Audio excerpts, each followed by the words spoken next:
अस्सलाम वालेकुम दोस्तों इस बार मैं साबिक़ा प्राइम मिनिस्टर इमरान खान साहब की कुंडली लेकर हाज़िर हुआ हूँ। कुछ दोस्तों की फरमाइश पर मैं इमरान खान साहब की कुंडली का एनालिसिस कर रहा हूँ। मुलाहज़ा कीजिए इमरान खान साहब की कुंडली। हमारा टॉपिक केपी एस्ट्रोलॉजी के रूल सिखाना है, इसलिए मेरी कुंडली के ज़रिए पेशगोई का ताल्लुक़ किसी सियासी पार्टी से ज़ाती इख्तलाफ या इत्तेफाक से नहीं है। केपी एस्ट्रोलॉजी में जैसा कि एक रूल होता है जिसे प्रॉमिस का नाम दिया गया है, इसमें हम ये देखते हैं कि आया ये साहिब कुंडली अपना मतलूबा मकसद ज़िंदगी में हासिल कर सकेंगे, या ये कि ऐसे शख्स के नसीब में क्या कुछ है, क्या वो जिस काम के लिए के पूरा करने के लिए जद्दोजहद कर रहा है उसमें कामयाबी होगा या नहीं। ये सब कुछ हमें प्रॉमिस के कानून से ही पता चलता है। मेरी पिछली केपी से रिलेटेड वीडियोज़ में प्रॉमिस के रूल में मुकम्मल रहनुमाई आपको मिल सकती है। फ़िलहाल हम इस कुंडली में ये चेक करेंगे कि इमरान खान साहब की किस्मत में हुकूमत करने का प्रॉमिस है या नहीं, और उसके बाद ये देखेंगे किन सालों में खान साहब की गवर्नमेंट बनेगी, और ये भी चेक करेंगे ये मौजूदा टाइम में खान साहब की जद्दोजहद किस सिमत को जा रही है, क्या इन्हें कोई बड़ी कामयाबी मिल सकती है, और ये भी देखेंगे खान साहब के साथ दूसरी सियासी जमातों का इत्तेहाद कायम रहेगा या नहीं। मौजूदा हालात के तहत खान साहब की पार्टी को जिन मुश्किलात का सामना है, ये मुश्किलात कब ख़त्म होंगी, और ख़ान साहब के लिए मैं अपनी इस वीडियो की वसासत से एस्ट्रोलॉजी का रेमेडी भी बताऊंगा जिस पर अमल करना या ना करना खान साहब की मर्ज़ी पर मुनहसर है।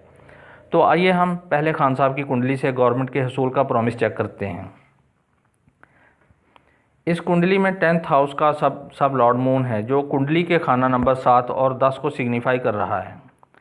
10th हाउस हमारा हासिल करदा वो हाउस है जो गवर्नमेंट को रिप्रेजेंट करता है।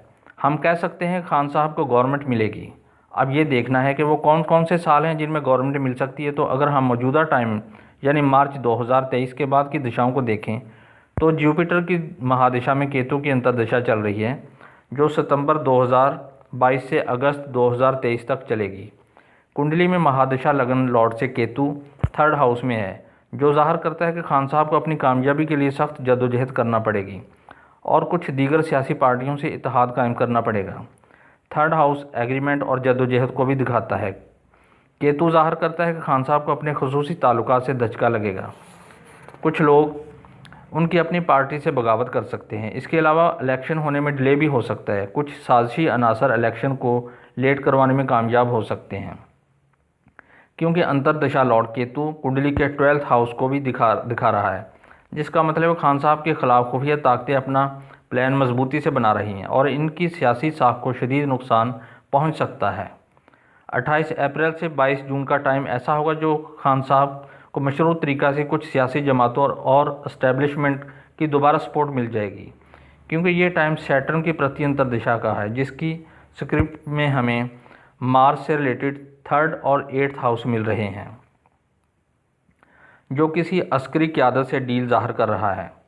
11 अगस्त 2023 को वीनस की अंतर्दशा शुरू हो रही है, जिससे हमें 6th, 11th, 10th, 1st और 4th हाउस मिल रहे हैं, जो ये ज़ाहिर करते हैं कि खान साहब की मजबूत गवर्नमेंट बनेगी और 6th हाउस की वजह से इनके मुखालफिन भी एक्टिव रहेंगे। 1st और 6th हाउस का खान साहब की बीमारी और दुश्मनों की तरफ से जानलेवा हमला भी ज़ाहिर कर रहा है, इसलिए ये वक्त इंतहाई एहतियात तलब होगा। वैसे भी जुपिटर की महादशा जो 2031 तक रहेगी, ये दशा उनकी कुंडली में मार्केश दशा है। मार्केश दशाएं जानलेवा हादसा या बीमारी भी ज़ाहिर करती हैं, इसलिए आला कामयाबियों के हसूल के साथ साथ मुखालफाना अनासिर भी अपनी एक्टिविटी ज़ाहिर कर सकते हैं। खान साहब की कुंडली में 7th सब लॉर्ड 8th और 12th हाउस को सिग्निफाई कर रहा है, जो मुखालफिन से नुकसान और ख़तरे का इशारा है। 8th सब लॉर्ड केतु 1st और 12th हाउस को सिग्निफाई कर रहा है, जो किसी भी साहिब कुंडली की गैर कुदरती मौत का इशारा होता है। 12th हाउस का सब लॉर्ड 8वें घर को सिग्निफाई कर रहा है, जो किसी इल्ज़ाम में कैद दिलवा सकता है। इसलिए मौजूदा टाइम में 28 अप्रैल तक खान साहब को सज़ा होने का ख़तरा भी है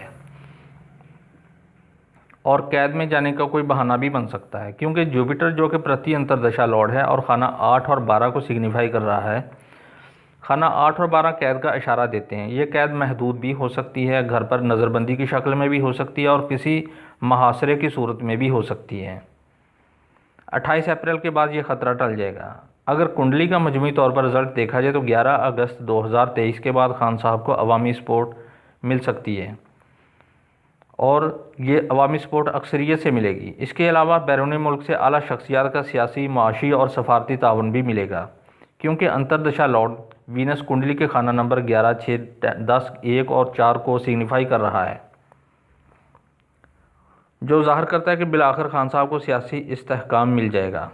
इनकी कुंडली के हिसाब से केतु और जुपिटर की रेमेडी पर अमल करने से मसाइल में कमी आ सकती है। खान साहब अगर 11 अगस्त 2023 तक कैट्स आई स्टोन पहन लें तो इनकी मौजूदा मुश्किलात और मुखालफत में काफ़ी कमी आ सकती है। और इसके अलावा हर बुध को कुत्तों को खाना खिलाने से भी दुनियावी मसाइल का ख़ात्मा हो सकता है। सदका वैसे भी बलाओं को टालता है, इसलिए ये रेमेडी उनके लिए बहुत अच्छी साबित हो सकती है। दोस्तों, मेरी ये वीडियो आपको कैसी लगी कमेंट्स में ज़रूर बताइएगा। वैदिक और केपी एस्ट्रोलॉजी सीखने वाले दोस्त मेरे चैनल को सब्सक्राइब कर लें, यहाँ पर आपको बहुत सी मालूमाती वीडियोज़ मिल जाएंगी। नेक्स्ट किसी और टॉपिक पे कोई नई वीडियो के साथ हाज़िर होऊंगा, तब तक के लिए इजाज़त दीजिए। अल्लाह हाफिज़।